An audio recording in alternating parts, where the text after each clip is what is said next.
What makes a so-called Asian man unable to stand on his own 2 feet? He has no self-confidence. He has no proud confidence in his own race because the white power structure has destroyed your mind past, erase your knowledge of your culture. And by having destroyed your mind past and your knowledge of your culture eliminated, now we don't know if we have any achievements, any accomplishments. And as long as you can be convinced that you never did anything, you'll never be able to do anything. The white power system having dominance in past, recent, and present centuries have had a control over what you study, what you see, what you watch, what you hear, what you read and learn, how you're viewed to the public, and they have taken away our existence, convince you that you have no origin, that you have no language, convince you have no antecedent ties, no ancestors, no culture, so that you don't have pride in your race, and in turn you won't have pride in yourself.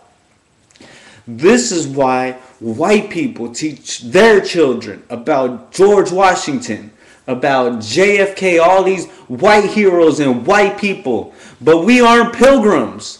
We did not come on the Mayflower.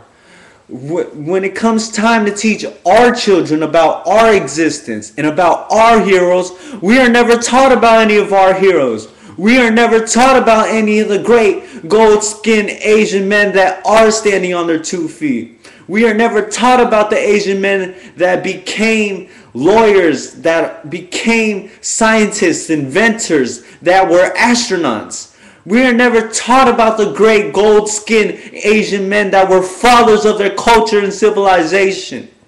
The only people we are shown is my grandfather building a railroad. Have you forgotten that once we are brought here, we are lost of our real names? We are robbed of our language, deprived of our history, deprived of our culture. And today, the effects that it has on you and me, we don't think we could stand on our own 2 feet. They have skillfully, deceptively, subtly kept away the knowledge of ourselves away from us, so that this Asian, so that he actually feels as if he's below, so that he feels as though he can't stand on his own 2 feet. And until this Asian is given some knowledge of himself prior to coming to America, or Australia, or Europe, or anywhere in this world he is born, until he's given some knowledge of himself, then his own appraisal of himself will be so low, he actually feels as if he's inferior, as if he's unable. But once this Asian is reestablished or reconnected with a thorough knowledge of himself, of his own history, of his own accomplishments and his achievements and his own culture and civilization, once he is fluent within his own language, then immediately his own appraisal of himself will automatically ascend higher.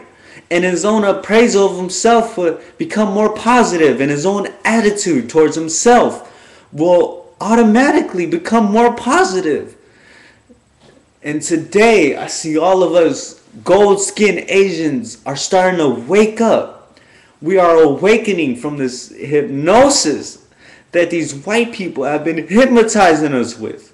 We have woke up, and we are becoming filled with the desire to be independent, to be looked upon as men, to have instilled within us our racial dignity, and to be acknowledged and recognized as human beings. And as human beings, we will stand together and stick together and fight together and rise together and show the world that we love our history, we love our culture, we love our tradition and our people and our God.